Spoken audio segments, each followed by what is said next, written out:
Assalamualaikum warahmatullahi wabarakatuh. Mimin lanjutkan lagi cerita Raja Kegelapan Cipenya. Tapi seperti biasa, sebelum dilanjut, bantu tekan tombol like dan berkomentar juga Tuan Rena gas. Bab 1551 fokus pada target. Wu Chengjun kembali ke perusahaan dan segera menelepon Suhu.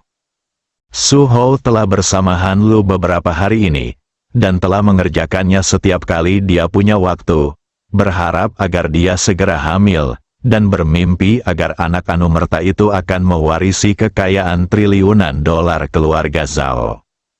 Tiba-tiba, ia menerima telepon dari Wu Chengjun. Ia sangat kesal. Ia turun dari Han Lu dengan enggan dan menekan tombol jawab dengan marah.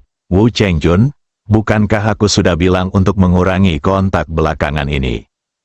Wu Chengjun sudah tidak peduli lagi dengan semua ini. Ia pun menangis terseduh-seduh. Pak, ini gawat, sesuatu yang buruk telah terjadi. Kenapa Anda begitu panik? Ada apa? Grup Wu telah menjadi cangkang kosong? Apa? Ada apa? Monyet Su pun ikut gugup. Dalam benaknya, grup Wu sudah menjadi miliknya, dan uang grup Wu juga miliknya. Sekarang setelah sesuatu terjadi dan grup Wu telah menjadi perusahaan cangkang, tentu saja ia cemas. Wu Chengjun segera menceritakan apa yang telah terjadi. Setelah mendengarnya, Suho merasakan hawa dingin di tulang punggungnya dan hatinya mencelos. Ji Fei menggunakan tipu muslihat berpura-pura menjadi nyata sambil berpura-pura palsu. Saat itu, mereka menilai Ji Fei ingin sengaja menggertak agar dapat menemukan orang yang menculik Zhao Wenqian, jadi mereka memutuskan untuk mengurangi kontak. Namun, tanpa diduga, Ji Fei juga ingin menghancurkan grup Wu. Sekarang sudah berakhir, bukankah grup Wu akan menjadi cangkang kosong? Apa yang harus saya lakukan, Tuan? Wu Chengjun bertanya dengan cemas. Tunggu panggilanku. Setelah Suho selesai berbicara, dia menutup telepon. Akan tetapi, dahinya sudah berkeringat, lebih banyak dari keringat yang dikeluarkannya akibat latihan tadi. Sayang, apa yang terjadi? Han Lu tidak tahu apa yang sedang terjadi, dan ingin menunjukkan pertimbangan. Jadi dia melangkah maju dan bertanya. Mengira semua ini disebabkan oleh tipu daya Han Lu, Suho menjadi murka dan mengangkat tangannya hendak menamparnya keluar. Ah! Han Lu menjerit kesakitan saat dipukuli. Ia menutupi wajahnya yang kesakitan dan menatap monyet Su di depannya. Air mata langsung menggenang di matanya. Beberapa menit yang lalu, pria ini berbaring di atasnya, mengucapkan kata-kata manis, penuh cinta. Bagaimana mungkin ia berbalik melawannya dalam sekejap mata? Namun, ia tidak berani mengatakan apapun karena ia tidak mampu menyinggung monyet itu. Ia khawatir jika ia salah bicara, monyet itu akan mencekiknya sampai mati. Suho tidak menjelaskan, hanya mendengus dingin pada Han Lu. Awasi Zhao Wenqian. Jika kau kehilangan Zhao Wenqian, hidupmu akan berakhir. Setelah mengatakan ini, tanpa menunggu Han Lu bereaksi, Suho sudah meninggalkan rumah kosong itu. Han Lu menutupi wajahnya yang merah, bengkak, dan kesakitan, lalu memandangi tubuhnya. Tiba-tiba ia merasakan kesedihan yang tak terlukiskan. Jika bukan karena nafsunya, keluarga Han tidak akan hancur. Dan ia tidak akan jatuh ke titik menjadi pelacur. Menyesali, penghinaan, datanglah berbondong-bondong. Kebencian di hatinya terhadap Ji Fei semakin menjadi-jadi, semakin tajam dan marah. Akhirnya, ia menatap Zhao Wenqian yang terperangkap dan terluka di dalam. Kalau aku mati, kamu juga mati. Dia masuk dengan marah, ingin melampiaskan amarahnya pada Zhao Wenqian. Wu Chengjun tidak tahu apa yang terjadi di pihak Suhu. Saat ini, ia sedang duduk di kantor, hatinya kacau dan bingung. Ledakan, tiba-tiba pintu didorong terbuka dan Ding Ling muncul di pintu dengan panik. Apa yang terjadi? Wu Chengjun bertanya dengan tergesa-gesa ketika dia melihat ini. Ayah, cepatlah, ayo berangkat, Ding Ling berkata dengan terengah-engah. Apa yang sebenarnya terjadi? Wu Chengjun berdiri dan terus mengajukan pertanyaan. Para karyawan yang pergi ke grup Li sekarang menjadi gila. Mereka telah pergi ke berbagai departemen untuk melaporkan produk kami yang di bawah standar, penggelapan pajak, dan eksploitasi karyawan. Ayah, apa ayah baik-baik saja? Ding Ling belum selesai berbicara ketika melihat Wu Chengjun hampir pingsan. Ia buru-buru berteriak dan mengangkat tangannya untuk membantunya. Wu Chengjun menggosok pelipisnya lama sebelum perlahan membuka matanya. Tak tahu malu, sungguh tak tahu malu, mereka benar-benar tak punya dasar. Ji Fei, kau memaksaku bertarung sampai mati. Setelah Wu Chengjun selesai berbicara, dia mengambil pakaiannya dan turun ke bawah dan pergi sendiri. Ding Ling tidak pergi. Ia ingin tetap tinggal dan membantu Wu Chengjun menghadapi semua ini dan mengulur waktu. Setelah Wu Chengjun pergi dan bangun, kemana dia harus pergi? Seperti anjing yang tersesat, tidak tahu harus kemana. Akhirnya, mereka berkendara ke tempat Zhao Wenqian diculik dan dipenjara. Dia tidak tahu bahwa begitu mobil itu melaju keluar, mobil lain mengikuti, dan pengemudinya adalah Qi Yuan. Qi Yuan menelepon Ji Fei saat mengemudi. Sudah pindah? Tanya Ji Fei langsung setelah telepon tersambung. Dia bergerak, aku mengikutinya, kata Qi Yuan cepat. Oke, beri aku petunjuk umum dan aku akan pergi sekarang. Baik, Tuan, kata Qi Yuan, lalu mengirim Ji Fei ke arah umum. Ji Fei meninggalkan grup Li tanpa memberitahu Li Ruoxi dan yang lainnya, dan bergegas ke arah di mana Qi Yuan melacak sendirian.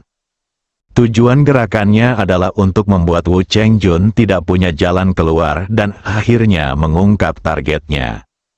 Jika dia memaksanya secara langsung, Wu Chengjun pasti tidak akan memperlihatkan dirinya, tetapi dengan metodenya, Wu Chengjun secara alami akan pergi.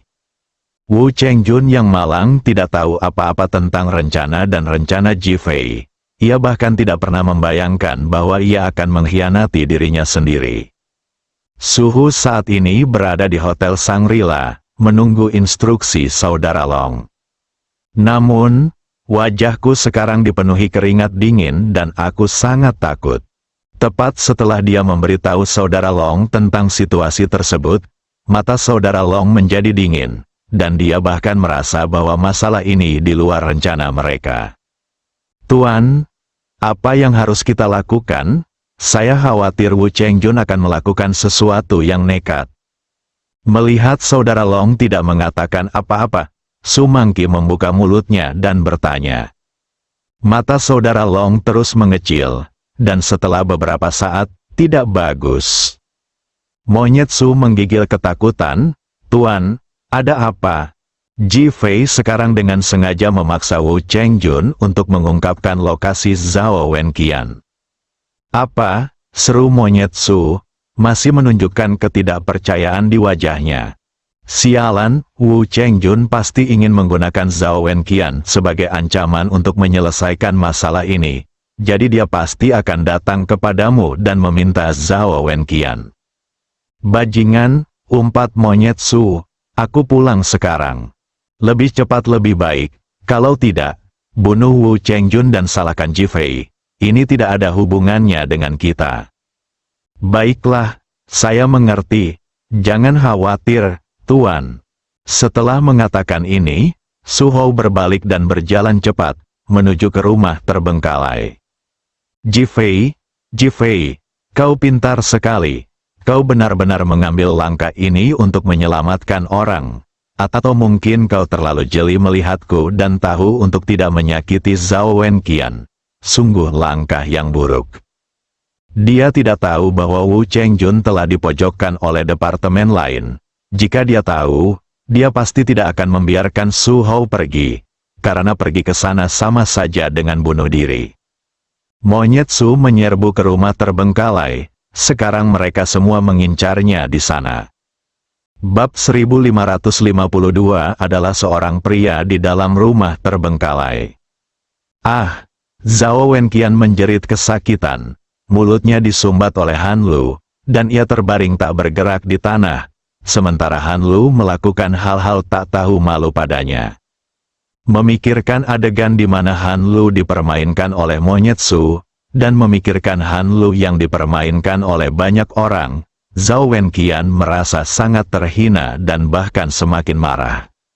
Namun, kini ia tak bisa bergerak, tak bisa bicara, bahkan tak bisa berteriak. Ia hanya bisa menyaksikan Han Lu berayun tanpa malu dengan mata merah, menanggung malu. Zhao Wenqian, apa kau merasa terhina? Kalau bukan karena Ji Fei, bagaimana mungkin aku merasa terhina seperti ini? Dipermainkan, lagi pula, kau juga bukan orang baik, kau tidak tahu sudah berapa banyak wanita yang kau tiduri. Kenapa kau memandang rendahku seperti ini? Kalau kau punya kemampuan, bangun dan datanglah untuk membunuhku. Saat berolahraga, Han Lu juga terus mempermalukan Zhao Wenqian. Zhao Wenqian pingsan karena marah beberapa kali. Tetapi setiap kali Han Lu segera mengambil pisau dan menyayat lukanya yang baru sembuh untuk membangunkannya dalam kesakitan. Sekarang darah masih mengalir dari luka di lengan Zhao Wenqian, dan dengan metode Han Lu yang tak tahu malu, dia masih memuaskan nafsunya. Saat ini, Zhao Wenqian benar-benar berharap ia bisa segera mati, sekalipun itu tidak adil bagi Ji Fei dan kakeknya. Setidaknya ia tidak akan lagi menanggung penghinaan. Namun kini dia tidak bisa mati meski dia ingin. Han Lu merasakan semacam kegilaan dan kegembiraan yang terdistorsi di hatinya.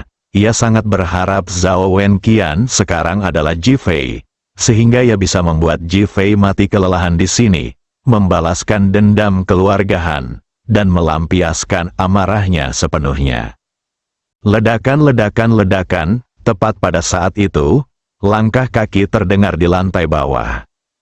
Han Lu mengira monyet Su telah kembali, jadi dia segera berdiri dan bergegas mengenakan celana Zhao Wenqian. Tepat setelah menyelesaikan pekerjaannya, Wu Chengjun muncul di rumah. Han Lu melihat Wu Chengjun yang mengganggu waktu indahnya dan sangat marah. Keluar, siapa yang menyuruhmu datang? Bukan urusanmu. Aku di sini untuk menemui Tuan. Wu Chengjun sangat meremehkan Han Lu. Han Lu hendak bertindak ketika Wu Chengjun tiba-tiba tertawa terbahak-bahak. Han Lu menoleh dan mendapati dirinya tengah menatap lengan Zhao Wenqian. Zhao Wenqian, lukamu masih berdarah, belum kering. Apa kau masih hidup? Aku akan memberimu 2 luka tusuk lagi. Saat Wu Chengjun mengira bahwa orang ini adalah orang yang membunuh putranya Wu Tianze, yang ia rasakan hanya keinginan kuat untuk membalas dendam. Dengan senyum ganas di wajahnya, dia berjalan mendekat, mengambil belati, dan hendak menusuk Zhao Wenqian. Wajah Zhao Wenqian penuh amarah dan matanya melotot, tetapi mulutnya tersumbat dan dia tidak bisa berbicara. Melihat mulut Zhao Wenqian yang disumbat kain, tak bisa bicara atau berteriak, ia berharap bisa memohon. Namun, ia merasa itu belum cukup, jadi ia langsung merobek kainnya. Aku ingin mendengarmu meratap, lalu mati, haha. Ayo, bunuh aku, kalau kau punya nyali, bunuh aku dengan 1 pukulan. Zhao Wenqian akhirnya bisa berbicara dan berteriak marah pada Wu Chengjun, berharap masalah ini segera terselesaikan. Wu Chengjun tercengang. Awalnya ia ingin Zhao Wenqian memohon dengan putus asa, lalu ia akan membunuhnya dengan pisau. Mengapa ia tiba-tiba memperlakukannya seperti ini? Jelas sekali ia ingin mati. Terkejut, dia menatap Han Lu. Zhao Wenqian juga menatap Han Lu saat ini. Dasar jalang bau yang bisa tidur dengan siapa saja. Kalau kau punya nyali, bunuh aku, ayo, bunuh aku.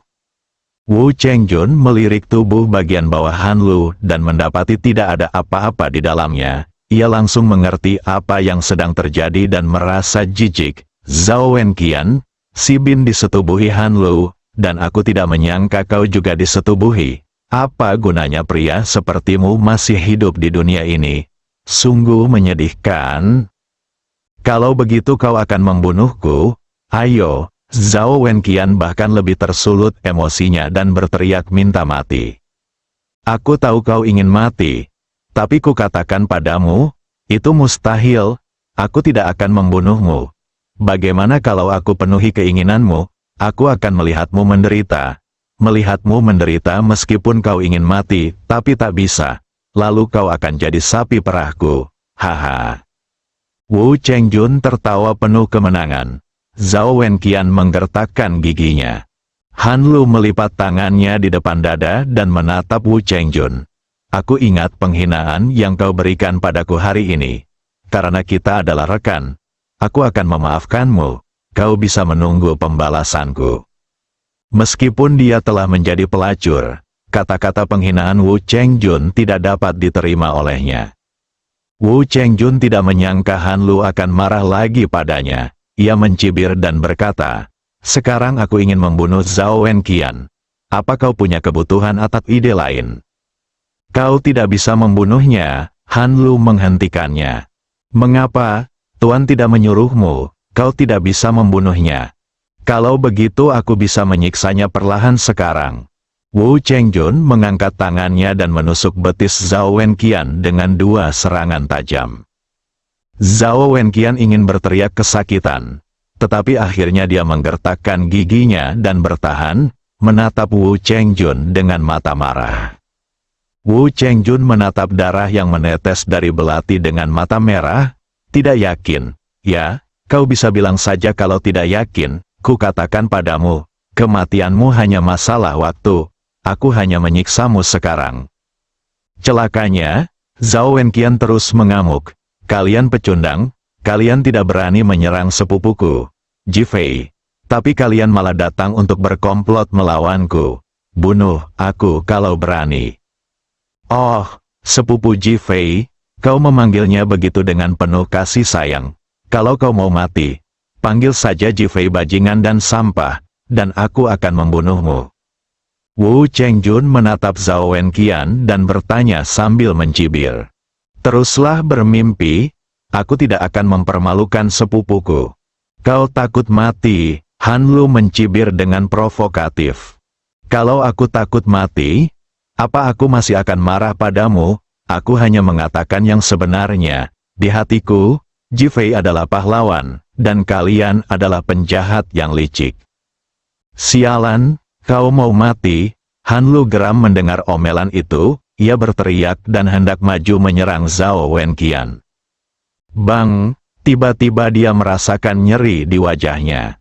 Ah, dia berteriak kesakitan dan menoleh untuk melihat Qi Yuan sudah berdiri di depan mereka, melindungi Zhao Wenqian di belakangnya. Qi Yuan, bantu aku membunuh mereka. Wow. Zhao Wenqian yang selama ini terdiam, menangis terseduh-seduh saat melihat Qi Yuan yang terhina. Zhao Wenqian, aku sangat mengagumimu hari ini, kau pria sejati, kenapa kau menangis? Setelah Qi Yuan selesai berbicara, dia melambaikan tangannya dan tali yang mengikat Zhao Wenqian putus. Zhao Wenqian awalnya sangat terhina, tetapi setelah didorong oleh Qi Yuan, dia mendapatkan kembali kepercayaan dirinya. Meskipun anggota tubuhnya terluka, dia masih berhasil berdiri meskipun kesakitan dan berkata, terima kasih, Qi Yuan. Qi Yuan tidak mengatakan apa-apa, menatap Han Lu dan Wu Chengjun. Apakah kalian berdua yang menculik Zhao Wenqian? Ada juga pria kurus, dan mereka semua mendengarkan pria itu. Zhao Wenqian buru-buru memperkenalkan. Siapa orang satunya? Katakan sekarang. Aku masih bisa menyelamatkan nyawa kalian, kata Qi Yuan menatap kedua orang itu. Han Lu akhirnya bereaksi dan berbalik hendak melarikan diri. Tetapi Qi Yuan sudah berada di dekatnya dan menamparnya 2 kali. Jalang, kau menindas Si Bin dan sekarang kau menindas Zhao Wenqian. Kau pantas mati. Ah, Han Lu menjerit kesakitan. Ia pikir dirinya sangat kuat. Tetapi di hadapan Qi Yuan, Ia seperti anak kecil. Aku tidak akan memberitahumu, Han Lu masih berteriak keras. Bersambung,